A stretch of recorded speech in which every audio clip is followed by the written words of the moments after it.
Hi అండి, నమస్తే. నేను మీ లక్ష్మి. అందరూ ఎలా ఉన్నారు? బాగున్నారు అనుకుంటున్నా. Welcome back Rambabu Shastri kitchen. ఈరోజు నేను వచ్చి నిమ్మకాయతో పులిహోర చేస్తున్నా అండి. ఇది ఎక్కువ క్యాటరింగ్ స్టైల్లో చేస్తారు.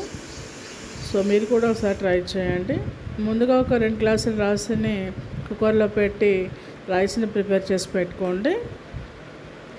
ఒక ప్యాన్ తీసుకొని దాంట్లో ఒక 2-3 టేబుల్ స్పూన్లు ఆయిల్ వేయండి. ఇది పులిహోరకి ఆయిల్ అనేది కాస్త ఎక్కువ ఉండాలి. దీంట్లో పోపు దినుసులు, ఆవాలు, జీలకర్రని యాడ్ చేయండి. ఇవి చిటిపట అయ్యేంత వరకు కూడా ఫ్రై చేయండి. తర్వాత ఒక 2 టేబుల్ స్పూన్ల పచ్చిశనగపప్పు, అలాగే ఒక 2 టేబుల్ స్పూన్ల మినప్పప్పు, కావాలనుకునే వాళ్ళు పల్లీలు యాడ్ చేసుకోండి. ఇక్కడ నేను వచ్చి ఒక 1/2 కప్పు పల్లీలు యాడ్ చేస్తున్నాను. అలాగే సన్నగా తురుము పెట్టుకున్న అల్లం, అలాగే సన్నగా కట్ చేసుకున్న ఒక 5-10 పచ్చిమిరపకాయలు,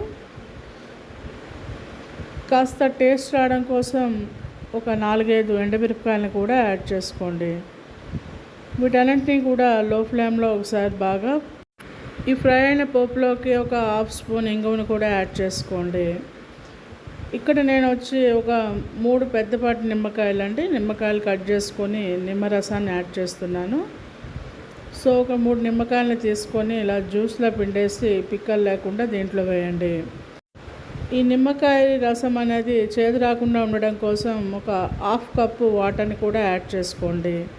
రుచికి సరిపడినంత ఉప్పు, పసుపును కూడా వేసి ఈ నిమ్మరసం అంతా కూడా కాస్త దగ్గర పడి ఉడికేంత వరకు కూడా బాగా ఉడికించండి. మనకి చింతపండు అయితే ఎలా ఉడికిస్తామో ఆ విధంగా దీన్ని కూడా ఉడికించండి. దీంట్లో మనం ఆల్రెడీ బాయిల్ చేసి పెట్టుకున్న ఈ పొడి రైస్ని అంతా కూడా దీంట్లోకి యాడ్ చేసుకోండి. ఈ మిశ్రమాన్ని అంతా కూడా అన్ని వైపులా బాగా కలిసేటట్టుగా కలపండి. దీన్ని ప్రిపరేషన్ చేశాక ఒక 1 అవర్ అంతా కూడా రెస్ట్ టైంలో ఉంచాక సర్వ్ చేస్తే ఈ నిమ్మ పులిహోర అనేది చాలా టేస్టీగా ఉంటుంది. మీకు కూడా నచ్చితే ఒకసారి ట్రై చేయండి.